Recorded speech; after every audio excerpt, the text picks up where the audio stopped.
tərəfindən 3 nəfər, indi dırnaqarası jurnalistlər Gülvadə Abdullayevanı şantaj edərək müxtəlif məbləğlərdə pul tələb eləmişlər. Gülvadə Abdullayeva bu pulu vermədiyi təqdirdə onu bu şəkillər, şəxsi şəkillərin yaymaqla hədələmişdilər. Artıq bu günlər işdə oturmuşduq, təxmini 2-3 saat öncə. Gördük bir qrup yenə də həmən ifadə, yenə Pərvin Abuşova, yenə o Sevil, Mozalan, bilmirəm. Bunlar dırnaqarası jurnalistlər, mən bilirəm. Onlar bir çox yerləri, belə həkimləri, estetik mərkəzlərin, dövlətin sahibkarlara verdiyi diqqət və qayğının üstündən xətt çəkərək öz başlanğıqlarını davam elətdirirlər. Biz də bu günləri yenə də bizim estetik mərkəzinə gələrək orada ictimai asayişi pozmur.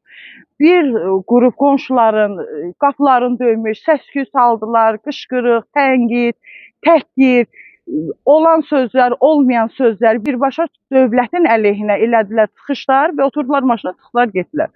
Gülvadə Abdullayeva da bu hərəkətdən sarsınaraq özünə, sağlamlığına, qəsdən sağlamlığına xəsarət yetirmişdir. Dəfələrlə olub, aprel ayının əvvəlindən müxtəlif formada paylaşımlar edərək pul tələb eləmişdilər. Pul tələb edəndən sonra yazıları çıxartmaq birbaşa reçetvanın sübutudur. Yazını qoyurlar, pul kartlarına köçəndən sonra, əlbəttə bizdə bütün görüntülər var, dövlətə təqdim eləmişik. 3 nəfər, ondan artıq, yəni 4-cü, 5-ci, 6-cı, 7-ci heç bir şəxs yoxdur. Bu 3 nəfər, bilmirik bunların arxasında duran kimdir.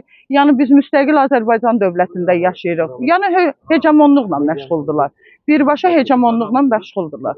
Oldu, təşəkkür ederim. Mən sizə təşəkkür edirəm. Buranın arxasında kimlər durursa, həmin o adamlara deyirəm ki, çəkilin buranın arxasından və axırı pis olar sizin üçün. Bu iki xanım haqqında ölçü götürməyinizi xahiş edirəm. Mən adların istintaq orqanlarını açıqlamışam. Bir neçə vəzifəli şəxslərin adından istifadə edirlər. Amma mən bilirəm ki, o vəzifəli şəxslər heç kimin arxasında dayanmazlar. Onlar özləri vəzifəli şəxslərin adlarından, onların özünün xəbəri olmadan istifadə edirlər. Günlər olar, prezidentin qərarını belə üstündən xətt çəkirlər. Gəlirlər, dövlətə vergi ödəyər Gülvadə xanım, onun işçiləri biz. Dördümüz də dövlətimizə xidmət edib, vergimizi dövlətimizə veririk. Gəlib onun üzərinə xətt çəkərək ictimai əsası pozmuşlar. Təhqirlər, söyüşlərlə, şantajlarla əl çəkməmişlər.